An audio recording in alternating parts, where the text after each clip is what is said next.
me? Do you mind?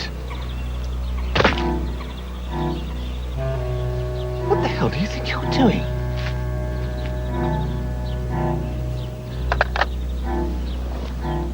I know you. Oh.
Knowledge, Gladys, to increase the knowledge of our craft by listening to this James Wainwright.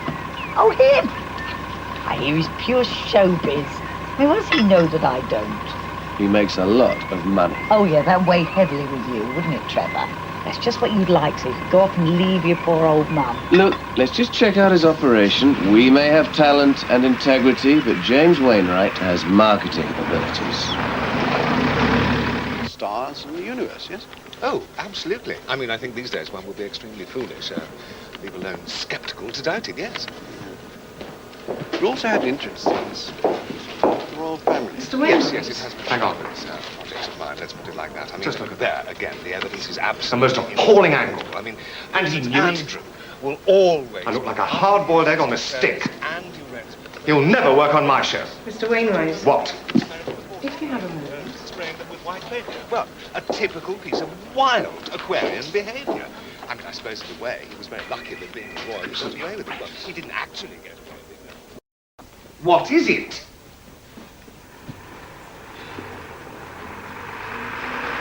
What in God's name is that? Must be here for your lecture. What a gypsy sideshow. How obscene.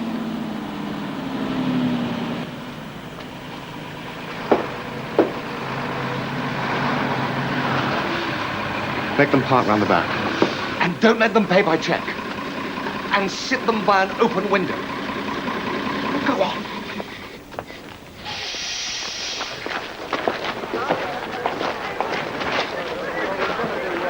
Hello, I'm Rita Ryder, personal assistant to Mr. Wainwright. Welcome to Ledbury Hall. Lovely to be here. Ah, your boss certainly knows how to make the astrology business pay. I do hope you enjoy the lecture. We don't get many fellow professionals down here. No, and I suppose they can afford it. I didn't get your name. Trevor Moon. That was Gladys, my mother. Trevor, we've got quite a few people coming this afternoon. So would you mind... Parking round the back so as not to lower the tone? You really can read minds. I hope you can't. From the killer, sir. We'll catch him. What is your assessment of the situation? I'm sorry, no comment. There'll be a statement later today. Any connection, sir? No. Morning, sir. What have you got? Not much yet, sir. Just cross-checking for any link with the first victim, the estate agent. You come up with anything? Well, the agent was a client of this man's bank. Porters. Dear old Kent. The Garden of England now has a copycat killer, a Zodiac killer. New York comes to the southeast. Ah, but not the same mode of operation, sir. The New York man wanted to kill one of every star sign. This one seems to kill in a manner appropriate to the victim's birth sign. First one, Pisces, forcibly drowned in his own pool. Now we have a Sagittarian nailed with a bow and arrow. It's a good job he wasn't a Virgo. Plus the same calling card. Yes. By the body again. 2 victims, both respectable middle class, from a limited geographical area. That's not a random lunatic. That sounds like the start of a plan. Yes, sir. You better find out what it is. Yeah, well, we are doing our best. I might try a long shot myself. You, sir? Yes, I don't like all this media stuff about the Zodiac, but since it's not going to go away, we might as well use it. Oh, how's that, sir? Little bit of lateral thinking, Sergeant. Set a charlatan to catch a murderer. Oh, right. Sir?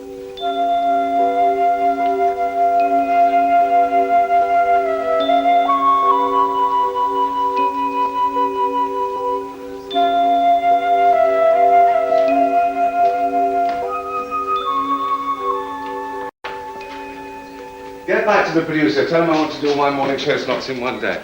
Oh, and track down the woman who did Nancy Reagan. She's coming over. We can do a lunch. The TV cameras will compare. Well, well. My fellow professional. Now, further proof of the theory of self-sacrifice can be easily seen in the chart of Edward VIII. Thank you. We can see in the natal chart of this ill-fated king a major indication of the sacrifice he was to make, the abdication.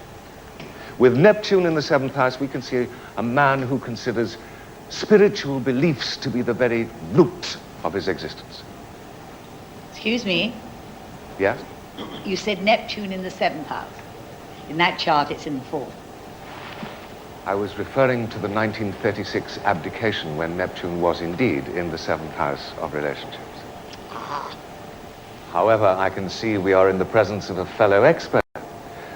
Well, moving along, thank you. Now, Margaret Thatcher, it's obvious from the Jupiter-Pluto opposition that she is a big thinker. Power and a desire for reform being strong influences. The wide Mars-Jupiter square suggests possible friction with others. Remember, the lady's not for turning. Yes? Absolutely right. A very exact science, you'd agree. Indeed. And we must keep it that way. Then if we compare Mrs. Thatcher in the 8th harmonic, He's good, isn't he? we can see the Jupiter-Uranus opposition means freedom and personal liberty will be major issues. Nice to see you. Thank you. Thank you. Very nice, Jim. Upheld all the best astral traditions. James Wainwright. Not in Ramsgate, it wasn't. Jim Wright, stargazer and clairvoyant. 2 and 6 succession. Yes, well, we've come a long way since then. Haven't we ever? Sometimes. So nice to meet you. Gladys. Nice to meet you again. Gladys Moon. Oh. Oh, indeed. Bye-bye, Jim.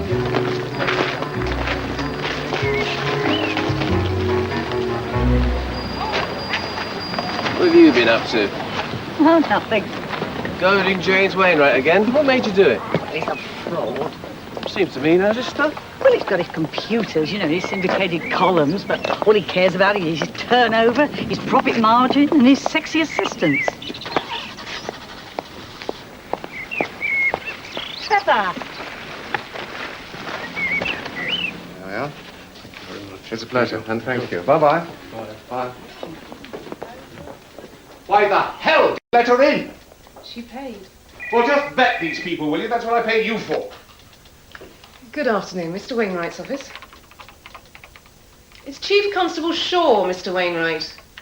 Put him through. Hello, Tom. How are you?